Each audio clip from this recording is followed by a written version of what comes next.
Estimados amigos y colegas y apreciados clientes, muy buenas tardes. Quien les habla, Manuel Terreros, gerente técnico de investigación y desarrollo.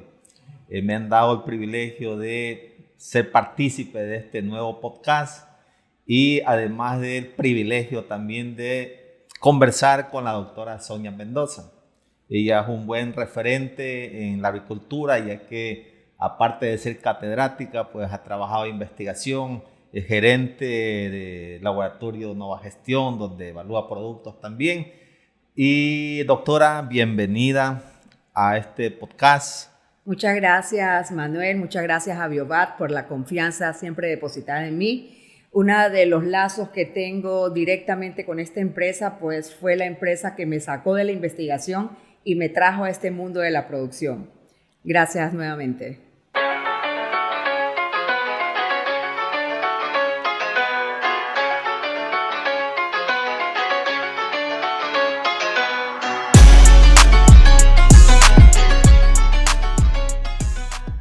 Qué bien. Y referente a la investigación y en vista de que ha trabajado mucho también en la agricultura, queremos enfocarnos en esta conversación sobre las problemáticas un poco. Por ejemplo, usted lleva años evaluando o viendo, aparte de productos, viendo cómo se ha comportado los víveros durante el cultivo de muchos años. Como profesional encargada de hacer seguimiento, doctora, cuéntenos cómo ha variado esa prevalencia de la vibriosis durante todo este tiempo y qué hemos llegado a tener ahora. Definitivamente el enfoque y la prevalencia de los vibrios ha estado bastante fluctuando si lo relacionamos desde la parte de la arboricultura y camaronera. Me estás haciendo la pregunta para el sector larvario. Esta ha tenido mucha variación con patologías pues emergentes como el HPND, que nos ha causado pues un mayor impacto a nivel de las producciones debido a la capacidad que han tenido las bacterias de poder desarrollar nuevas toxinas. Las toxinas las habíamos tenido en el ambiente natural, en el mar, por ciertas producciones de mareas rojas, mareas verdes que también se dan, presencia de dinoflagelados que de alguna u otra forma ingresaban a nuestros sistemas. Pero las fluctuaciones de las corrientes marinas han impactado aún con sistemas de bioseguridad enfáticamente relacionados con desinfección de las aguas. Entonces, ¿cómo han fluctuado? Se han venido manejando seguimientos en base a la parte de estación seca y estación húmeda. Ya hay concentraciones a nivel del perfil costero de los vibrios que nos oscilan de acuerdo a sisigia o cuadratura, con un exponente a la 2 o exponente a la 3 de vibrios totales. Desde que nosotros empezamos en el 2015 a detectar primeras sintomatologías de una posible nueva enfermedad, empezamos a comparar el vibrio en agar TCBS en agar cromogénico. Entonces, ahí tuvimos una recuperación de 10 veces más un exponente por la capacidad que tiene de diferenciar a nivel de especies en base al pH. Entonces, estas fluctuaciones de 10 a la 2, 10 a la 3 en el agua de mar es constante. De acuerdo a la alta o baja marea va diluyéndose y en las producciones fluctúan mucho con la carga inicial de los náuplios. Si los náuplios tienen una carga inicial de exponente a la 3, máximo exponente a la 4, y no tenemos una medida de bioseguridad en tratamientos, en el sistema, estos se incrementan llegando a concentraciones que anteriormente eran tolerables, que era un exponente a la 4 de vibrios totales.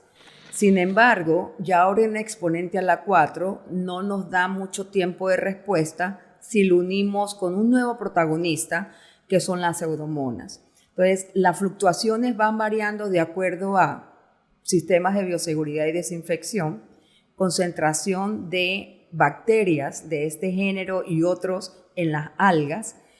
A pesar de tener artemias, pues también te influye en esta concentración si no está bien manipulada.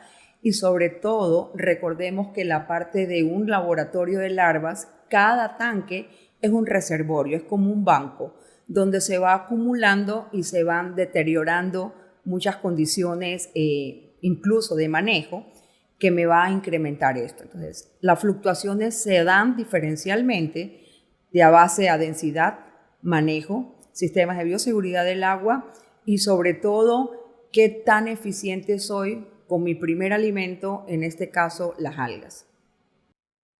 Doctora, bien que lo ha mencionado el asunto de las variaciones estacionales. Justamente estamos en tiempo de calor. Cuéntenos un poquito qué problemática ha visto más común en eso y cuáles fueron en aquel entonces las soluciones y cuáles actualmente han sido las soluciones. La parte estacional influye directamente sobre nuestros sistemas productivos. Ya hay monitoreos en una de las zonas más fuertes a nivel patológica, específicamente con bacterias, que es la zona de Mar Bravo, donde la época seca, lluviosa, todo lo que está en la plataforma del INOCAR, donde nos dice el movimiento de mareas y corrientes, está identificado que hay un impacto directo sobre esta parte estacional. Lo primero que influye es la parte de temperatura, la fluctuación y la biodiversidad en el medio natural, en este caso en nuestras tomas de agua, el mar, se ve influenciada más que todo, que por temperatura se ve influenciada por las lluvias. Tenemos una marcada estación lluviosa que coincide con la parte de temperatura, donde todo lo que llega a través de ciertos afluentes que desembocan al mar, de alguna u otra manera van a impactar en la toma de agua que ingresamos a nuestros sistemas. Entonces, para estas épocas en las que tenemos mayor variación de sólidos totales suspendidos, las modificaciones de los tratamientos a nivel de filtración, a nivel de sistemas de bioseguridad, desinfección con químicos o con lo que se esté utilizando en el agua de tratamiento de producción de toda la larvicultura, sean estas algas, sea esta reservorio de agua para la parte larvaria, debe ser modificada en base a la concentración y dosificación. El tener una misma dosificación de tratamiento de agua para las dos diferentes estaciones, hacemos de que estemos utilizando dosis muy bajas o subdosificaciones en las que nosotros estamos teniendo un control medio o intermedio de estas bacterias que entran al sistema.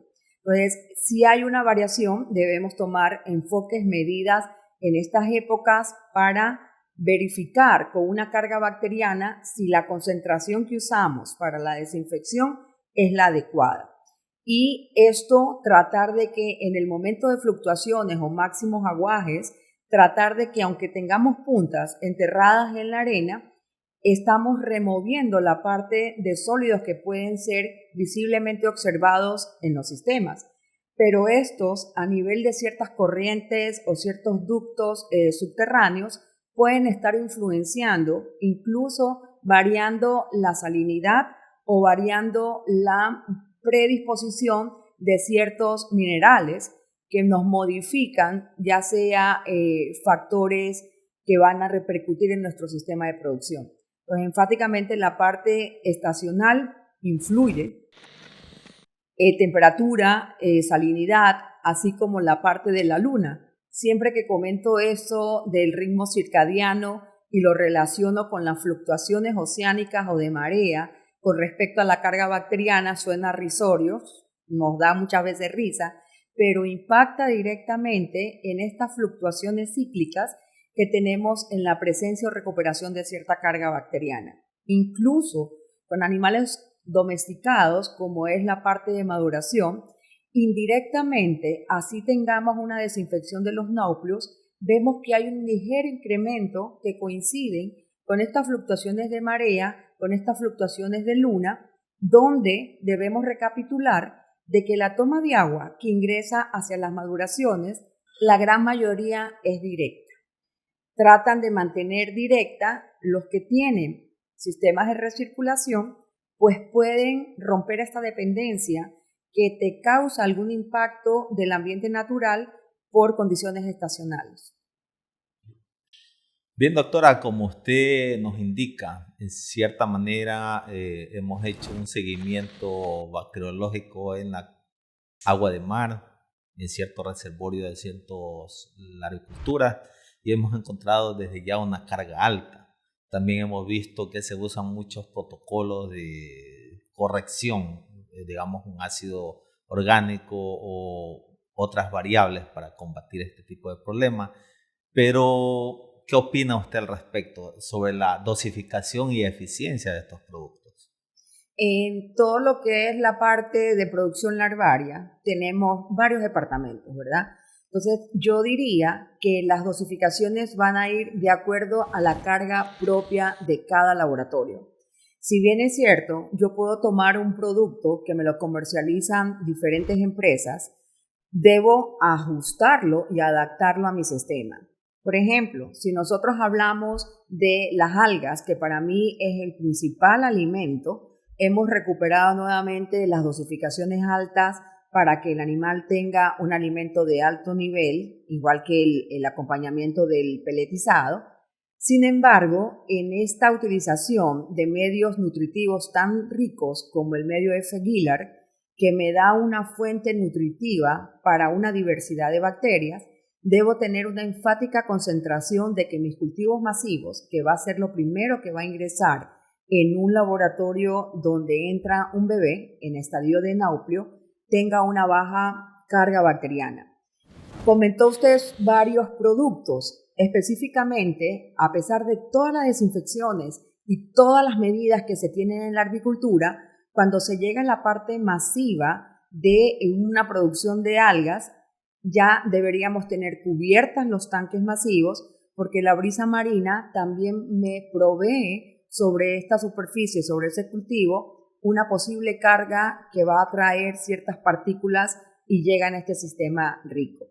En este caso de controles bacterianos, si la barrera ha sido superada y ha llegado a un sistema de producción masivo, sí se han hecho pruebas de utilizar ciertas dosificaciones en donde el alga se encuentra en una fase exponencial, una concentración de un ácido orgánico que pueda controlar esta carga, que trabaje fuera antes de que ingrese el problema mayoritariamente a mi tanque de la agricultura. Entonces, bajo estas condiciones, incluso ácidos orgánicos han sido utilizados en masivos cuando presentan protozoarios. Entonces, yo utilizo una dosificación en una fase exponencial o logarítmica, el alga resiste. Si tengo una buena calidad de cloroplastos, puedo utilizarlo.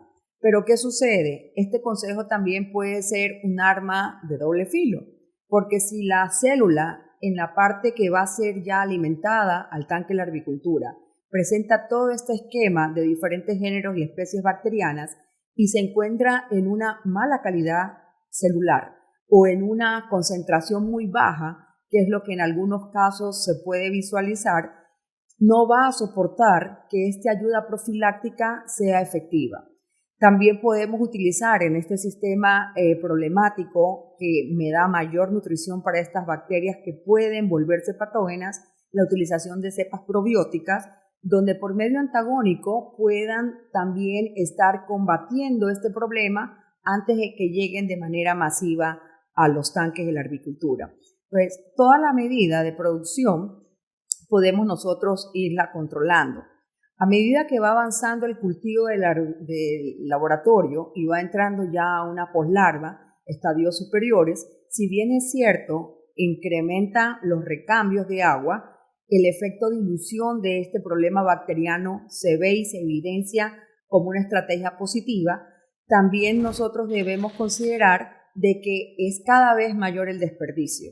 Entonces, las dosificaciones de productos amigables con el sistema debe ser incorporado de una manera frecuente y en una dosis conocida para mi problema, para mi sistema.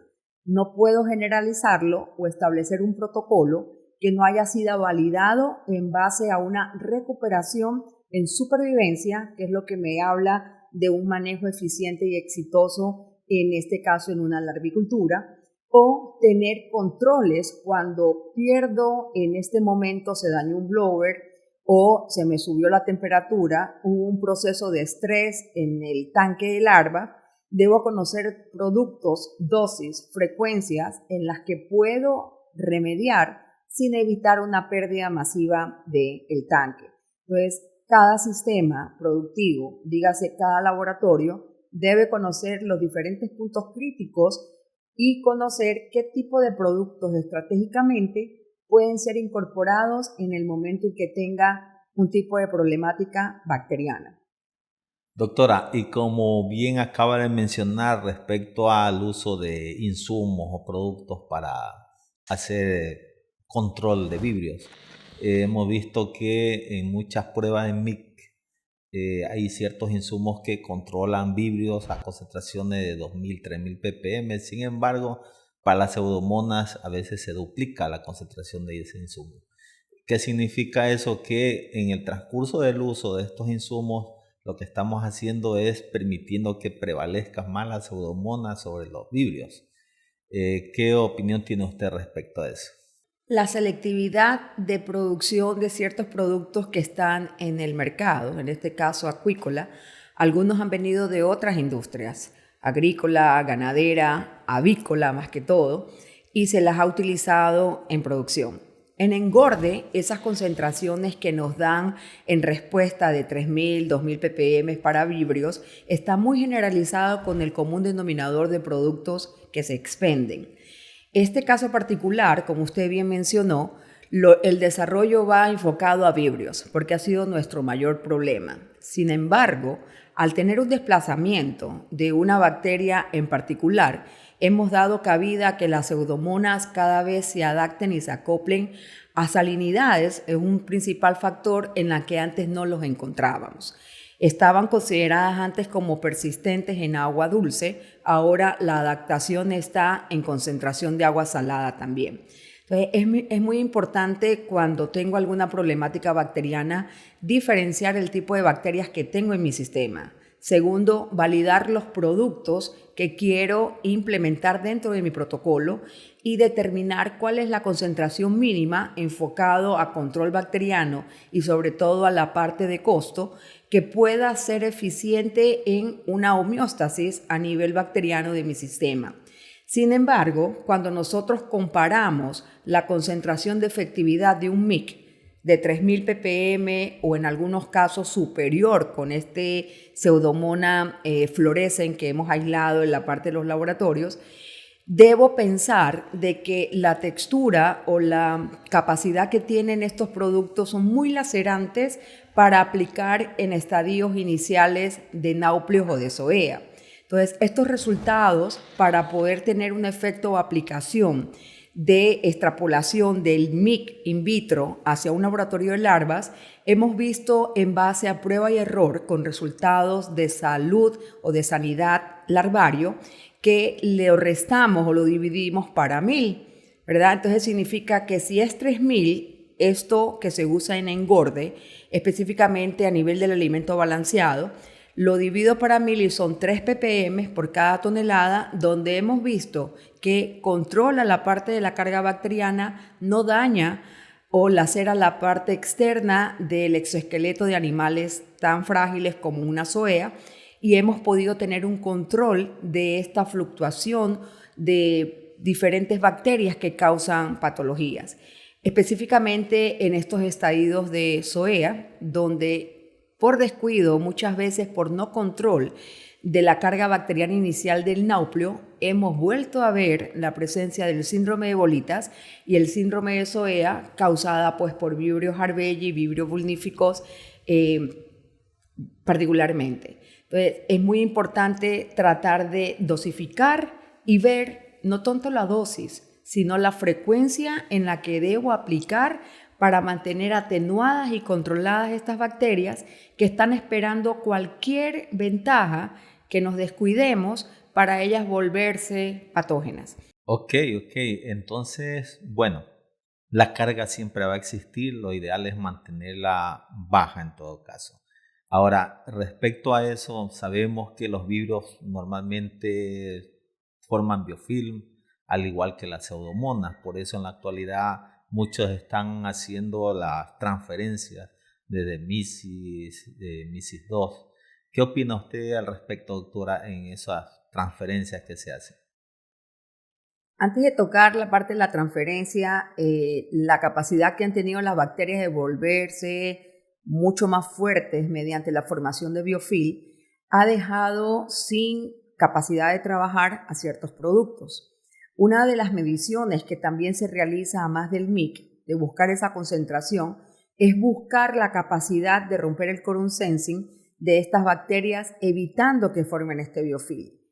Entonces, si nosotros tenemos una superficie, en este caso, digamos, el tanque de la arboricultura, con menos tiempo de permanencia en contacto con el agua, estratégicamente hacer una transferencia en SOEA, donde puedo estimar una primera población, donde he superado los posibles problemas bacterianos, como el síndrome de bolita y el síndrome de SOEA, me permite, a más de diluir, poder tener en un nuevo ambiente bioseguro, desinfectado, que estas bacterias no tengan un soporte para formar este biofilm y volverse más patógenas.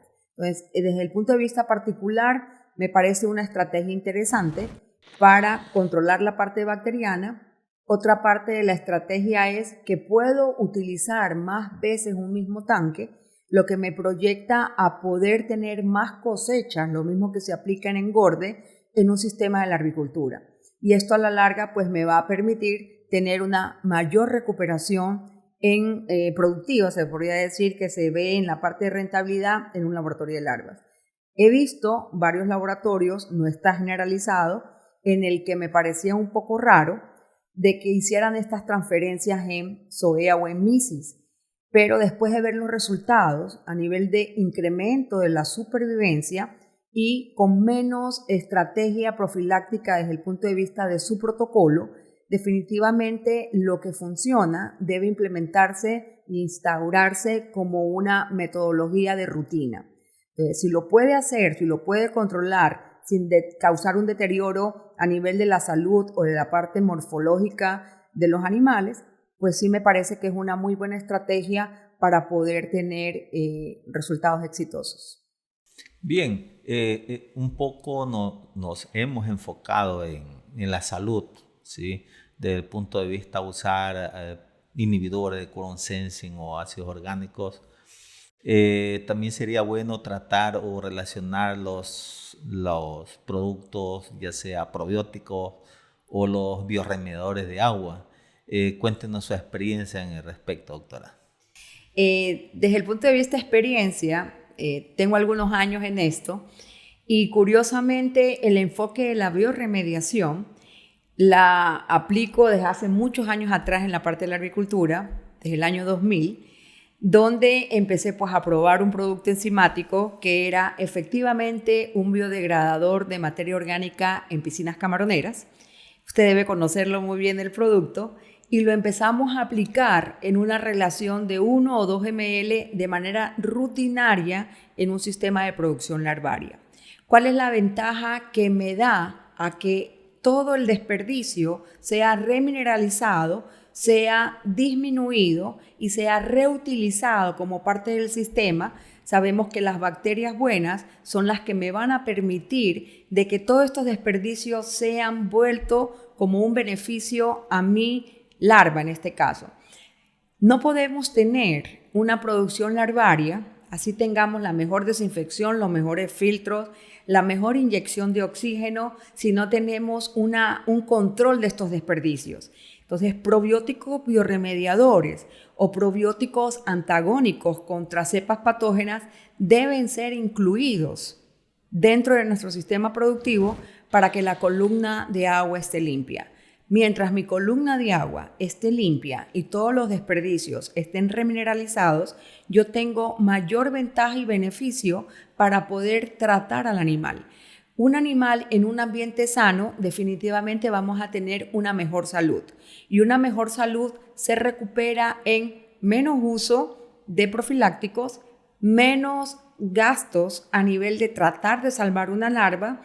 Mejor condición me va a proporcionar mejor alimentación, mejor ingesta, va a tener menos perturbación de interrumpir la parte de digestibilidad y de asimilación de este alimento, que en la gran mayoría, pues estas fábricas de alimentos se han esmerado en dar iniciadores para estas etapas primarias con una muy buena nutrición y alimentación. Entonces, todo el uso de estos biorremediadores me van a mantener un entorno limpio. Y un entorno limpio me va a proporcionar salud y una respuesta de recuperación beneficiosa para el laboratorio. Bueno, eso se refiere a aplicación diaria.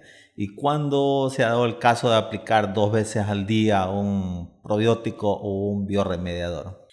Yo diferencio la parte de probiosis desde el punto de vista de colonización del tracto digestivo y bioremediador como eliminar todos los desperdicios, ¿verdad? Uno es un biocontrol y otro es un bioremediador. Entonces, cuando utilizo el probiótico desde el punto de vista muy personal, no puede haber aplicación única de un bioremediador. Empiezo a aplicar 2 veces al día, mucho más cuando recién estoy en los primeros estadios, cuando estoy elevando nivel de columna de agua. Ya cuando estoy con mayor desperdicios, aún con recambio de agua, no recomiendo que lo utilicen menos de 2 aplicaciones al día. Ya termino, subo nivel, pongo mi bioremediador, yo estoy buscando que el mínimo desperdicio sea vuelto nuevamente alimento. Y en la tarde-noche, 6, 7 de la noche, para evitar que el consumo de oxígeno de estas bacterias que están trabajando para mantener un equilibrio a nivel del agua, lo que químicamente ocurre, pues son las bacterias las que están ayudándonos, y evitar que mientras ellas están bioremediando, lo que utilizan mayoritariamente es el oxígeno. Por eso, al final de la tarde, las bacterias que están tratando de ayudarnos a mantener todo bien, terminan secuestrando el oxígeno que biodisponible o molecularmente se encuentra en nuestro sistema. Entonces, en el momento que tú aplicas una mayor frecuencia de bioremediadores, la demanda o el requerimiento de oxígeno en la noche, que es cuando está más cargado el tanque, va a disminuir.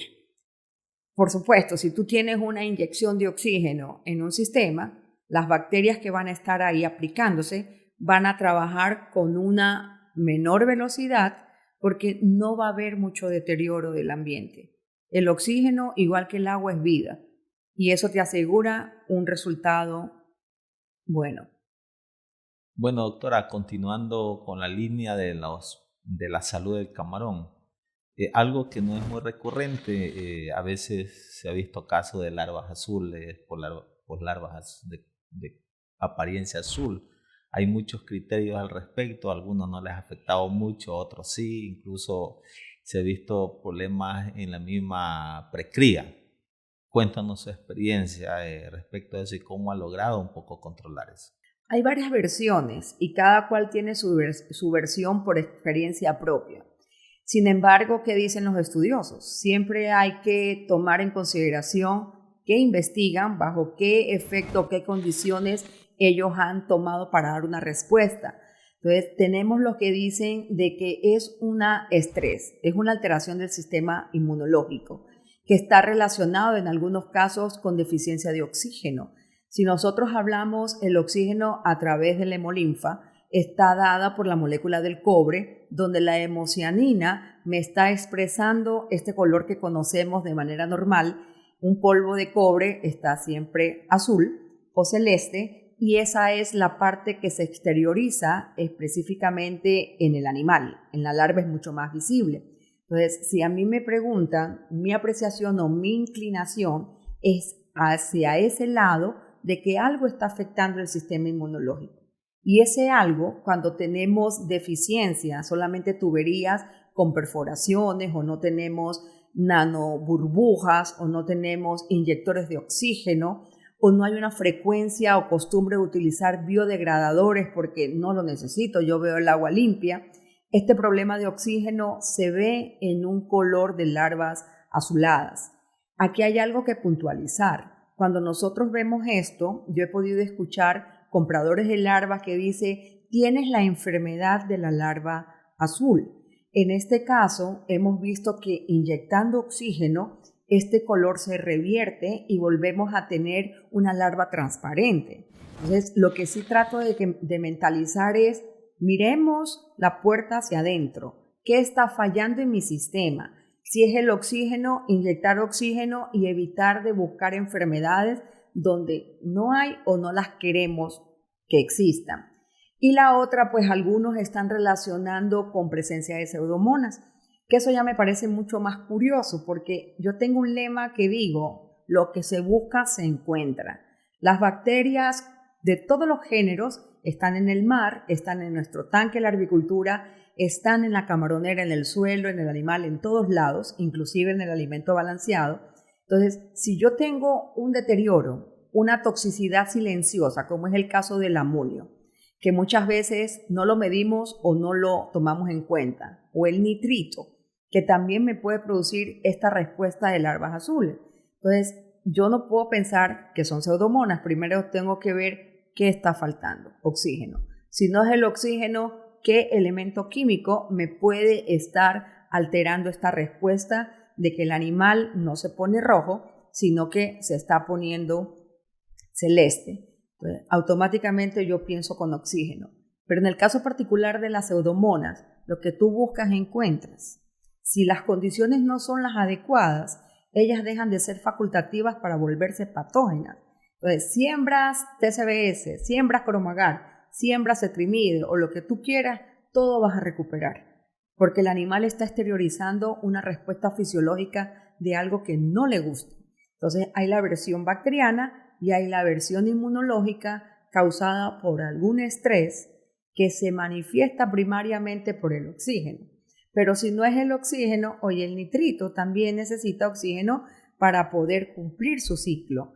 Entonces, bajo estas condiciones, ¿qué me está alterando el nitrito? En este caso, cuando tengo nitritos altos, considero que es mucho más tóxico que el amonio. Entonces, ¿qué estrategia uso? Para esos momentos lo que digo es incremente su dosis de probiótico. Ingrese probiótico para que pueda haber una nitrificación y puedan las bacterias pues proseguir con todo y estabilizar lo que nosotros tenemos en producción.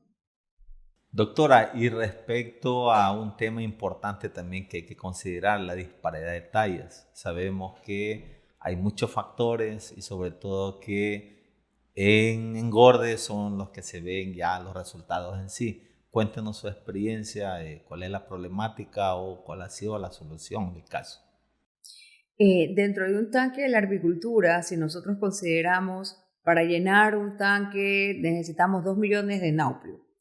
La procedencia, de acuerdo a la eclosión, viene de mínimo de 10 hembras.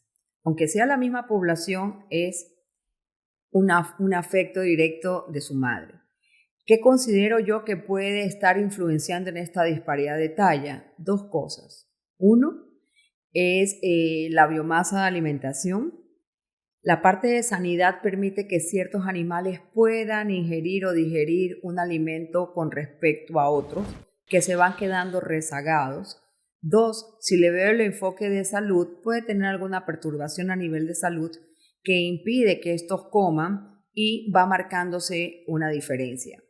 Y la otra deficiencia que también lo he visto en engorde es la fluctuación de oxígeno.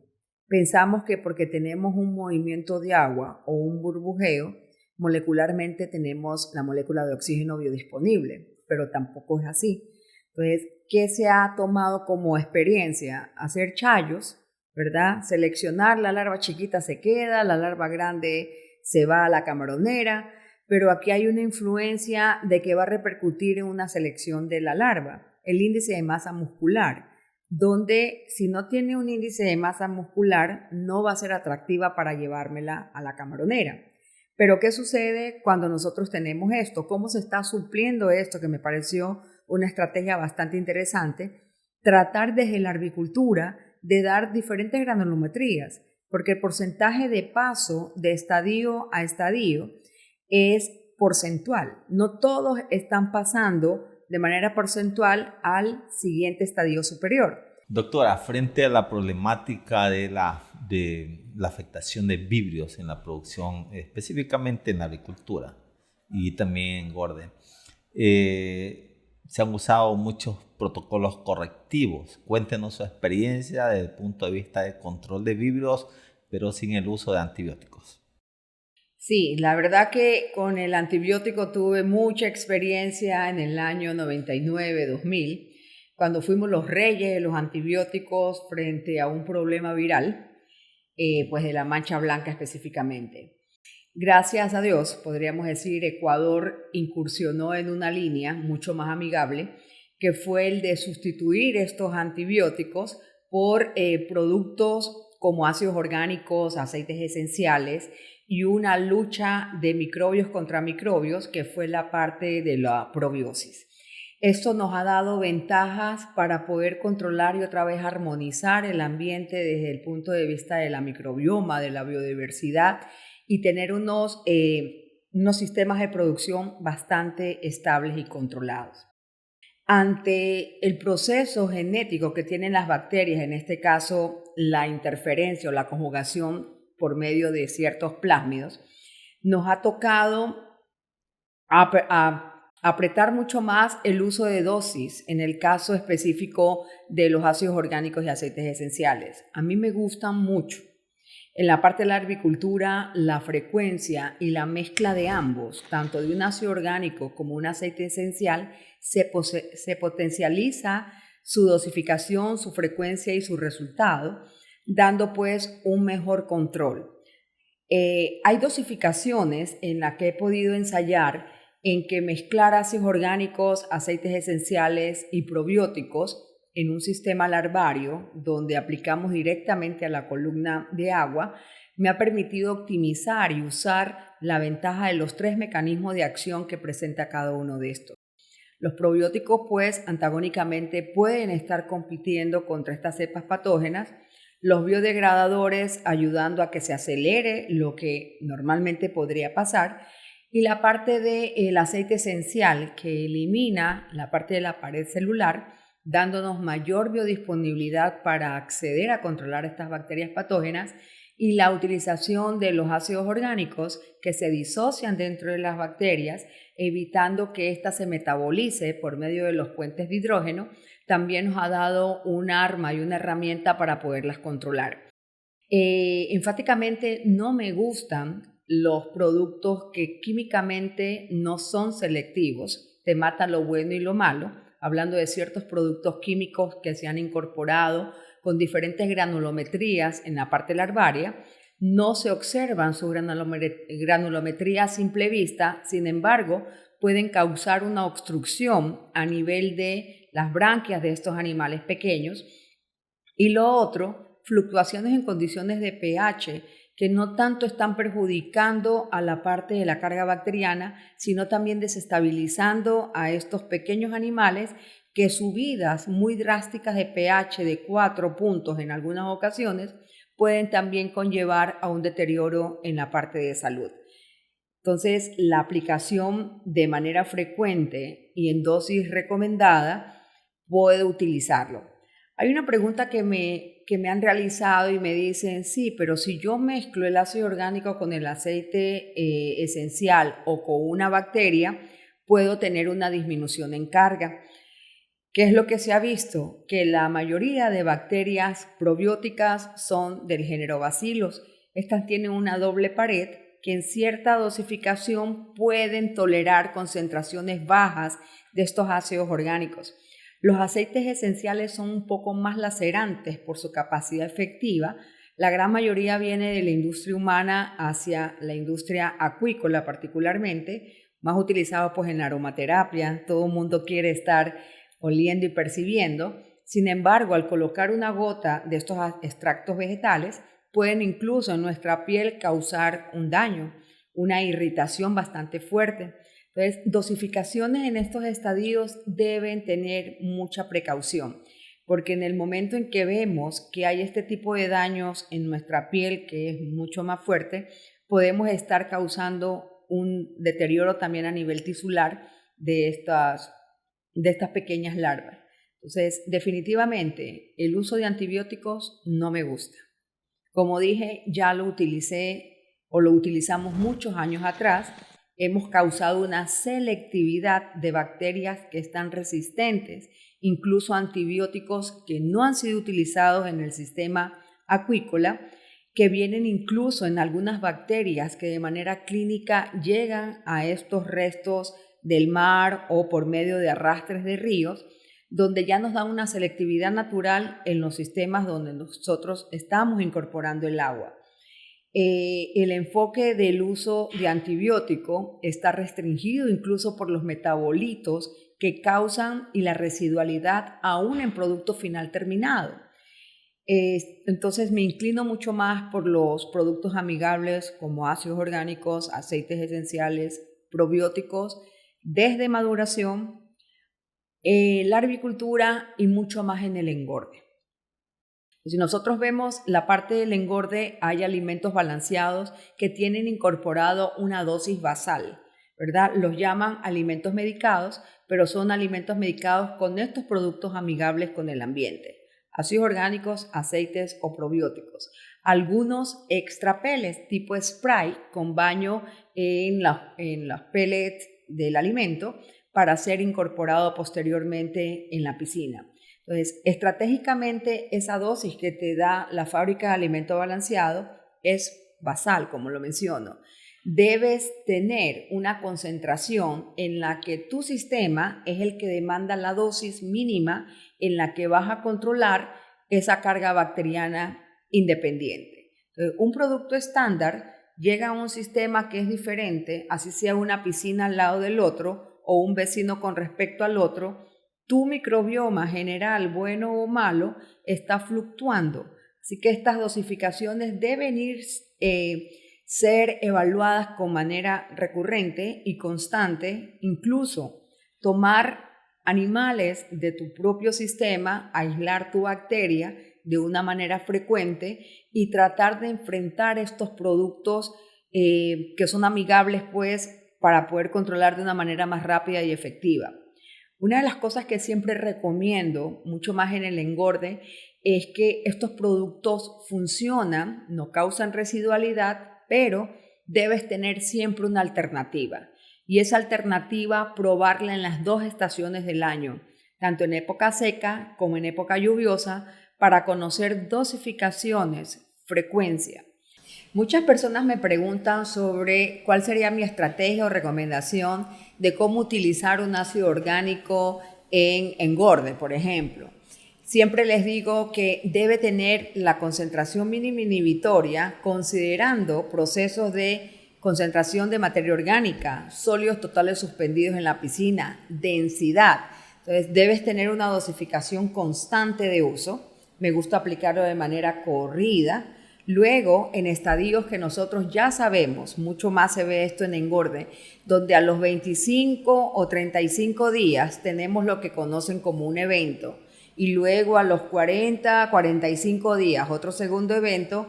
En estos 2 lapsos de producción me gusta tener un choque, le digo yo, una subida. No puede ser menor que 3 días, como lo usa mucha gente, sino lo recomiendo una semana completa.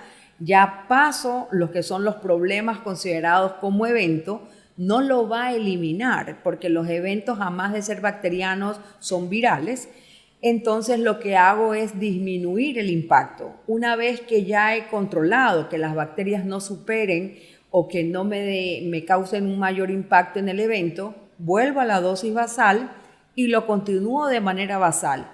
Pero hay personas que dicen, no, pero yo prefiero aplicarlo 3 días en dosificaciones de 15 ml por kilo o 15 gramos por kilo. Aquí hay algo contraproducente. Como es un profiláctico, en el momento de que yo hago un booster, que es como se conoce en la parte veterinaria, este booster funciona cuando yo tengo una aplicación constante. Yo voy a aplicar un booster sobre una problemática de carga bacteriana alta, no voy a ver un efecto como tal. Otra parte que veo problemática, hay ciertos productos o ácidos orgánicos que no reportan ciertos ingredientes que están incluidos y pueden ser químicos que a esa dosificación la cera no rompe en el tracto digestivo y se produce una septicemia por concentraciones muy altas. ¿Y qué es lo que he podido ver? Que muchas veces estos 3 días de impacto en una aplicación de choque sale mucho más costoso en dinero que si hago una aplicación basal, subo para proteger y vuelvo a bajar. ¿Por qué? Porque he visto que estas reaplicaciones de choques las hacen con mucha frecuencia, porque aunque los ácidos orgánicos o aceites esenciales aún no causan una resistencia por parte de las bacterias, están todavía siendo bastante efectivos en el control de las mismas, pueden producir que las bacterias simplemente no disminuyamos el total de carga patógena y tengamos que reaplicar para poder controlar. Entonces, estos productos superan y nos han dado una estrategia, tanto así que fuimos pues el primer país exportador de camarón, donde la salud se ha visto repercutida en todos estos protocolos que hacemos para tener un animal o un producto final de buena calidad. No solamente desde el punto producción, sino hacia el consumidor. Bueno, y vale la pena recalcar o acotar un punto muy importante. Por ejemplo, en la actualidad ya se pueden mezclar o incluir ya sea ácidos orgánicos y ya sea aceites esenciales juntos, porque existe la tecnología de encapsulación. En nuestro caso, Vivapo, tenemos el Aquavians, que son ácidos orgánicos, aceites esenciales encapsulados, y el Perfostin, que es un probiótico también que está encapsulado. En todo caso, pueden mezclar y el efecto puede ser también favorable, muy favorable. Bien, yo creo que ha sido muy interesante, doctora. Hay muchas cosas que preguntar también, hay muchas dudas en el sector camaronero, hay muchas inquietudes, sobre todo las personas que recién están teniendo ciertos problemas, no lo va a coger como, entre comillas, novatos. Nos gustaría que en la próxima nos siga acompañando, pues es muy grato para nosotros, y asimismo le damos gracias por dar ese conocimiento incondicional. Y los invitamos a la próxima, dándole gracias también a nuestros personas que nos siguen, y esperemos estar hasta una próxima. Gracias. Bueno, muchas gracias Biovac, Manuel, por este agradable intercambio de ideas. Recuerda que cada cual es dueño de su propia experiencia y hay muchas cosas que no está escrito en los libros. El campo nos da lo que muchas veces ciertas personas científicas y de alto nivel no las conocen. Es enriquecedor poder intercambiar este tipo de ideas y poder compartir como siempre con un granito de arena para quien nos necesite. Gracias, Manuel, gracias, Biovac.